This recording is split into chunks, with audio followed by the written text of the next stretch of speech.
Imagine a tiny baby girl born in a quiet hospital room in Boston. She looks perfectly healthy to the naked eye. She has 10 fingers, 10 toes, and a peaceful cry. But beneath the surface of her skin, there is a complex biological code that holds the secrets to her future health. For the first time in human history, doctors have decided to read every single letter of that code before she even leaves the nursery.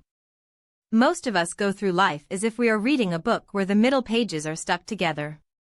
We only find out what is written on those pages when something goes wrong, often when a sudden illness or a strange symptom appears. We spend our lives waiting for the storm to hit before we start looking for a roof. But what if we could read the entire book on day one? What if we could see the tiny glitches in the software of our bodies before they ever cause a crash? This is the promise of preventive genomics. It is a shift from reactive medicine, where we fix what is broken, to proactive medicine, where we protect what is whole. It is a journey that starts at birth and continues for a lifetime, using the map of our DNA to navigate the risks of being human. On the surface, the concept of genetic sequencing for newborns sounds like a high-tech medical luxury. We might think of it as something reserved for children who are already sick or for families with a history of rare diseases. The surface idea is that if a baby looks healthy, we should leave well enough alone. We often believe that looking for trouble is the same as finding it, and we worry that knowing about a genetic mutation will only cause unnecessary stress. This surface view treats the genome like a scary dark room that we should only enter if we absolutely must. But the reality is that many genetic conditions are silent. They do not show up on a standard physical exam. By the time a child starts showing symptoms of a brain development issue or a heart problem, the damage might already be permanent.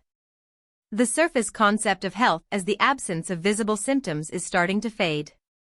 We are beginning to realize that true health is about understanding the risks that are hidden in plain sight.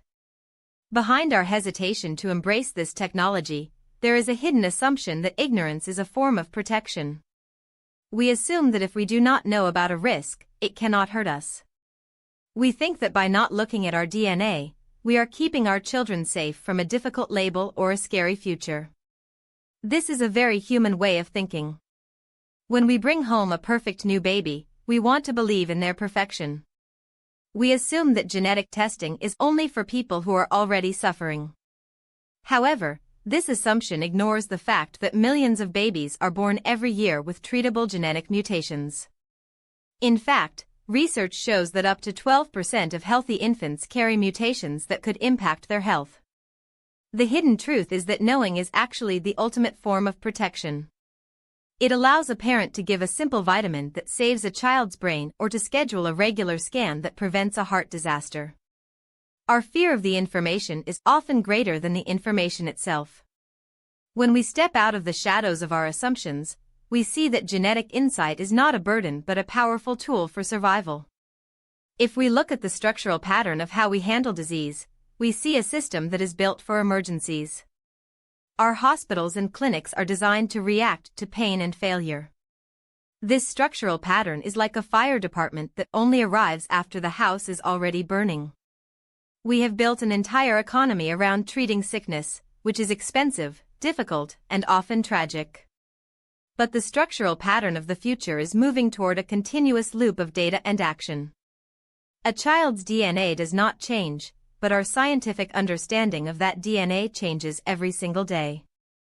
This creates a pattern where we can revisit the same genetic code over and over again as new treatments are invented. One year, a mutation might be a mystery. The next year, it might be the key to a life-saving therapy. This structural shift moves us away from a one-time diagnosis toward a lifelong relationship with our own biology.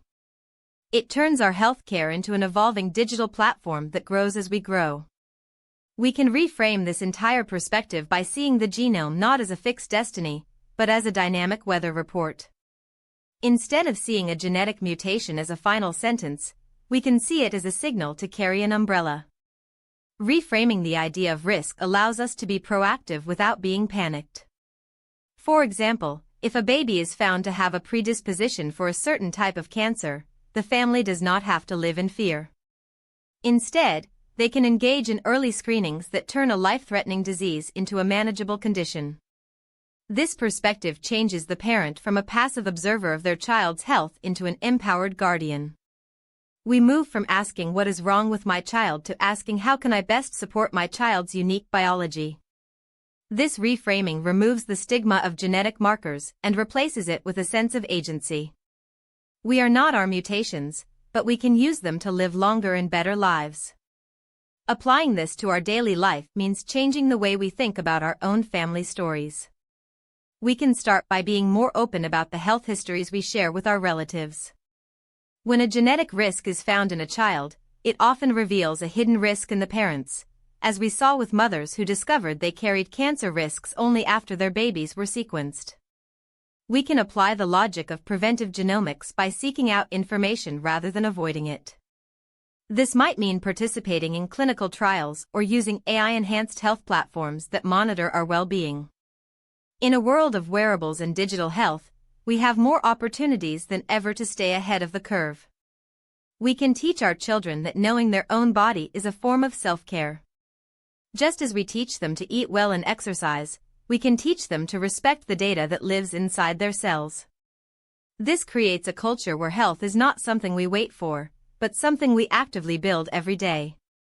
As we dive deeper into this reflection, we must consider the ethical and social side of this new era.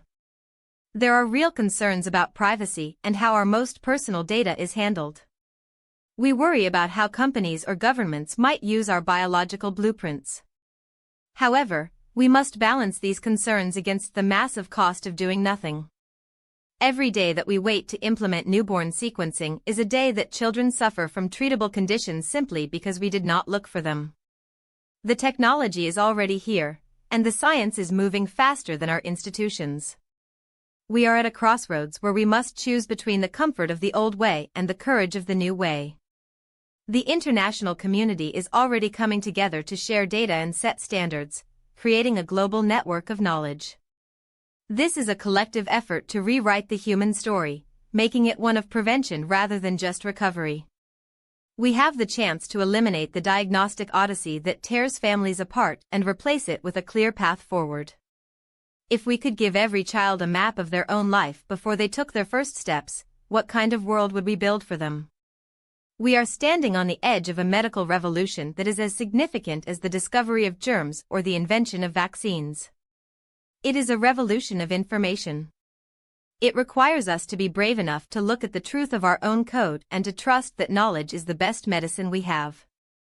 We are moving toward a time when being born healthy is just the beginning, and staying healthy is a lifelong journey guided by the very essence of who we are. If you were given a book that contained every potential health risk you might face in your life, would you have the courage to read the first page today, or would you wait until you reach the middle of the story?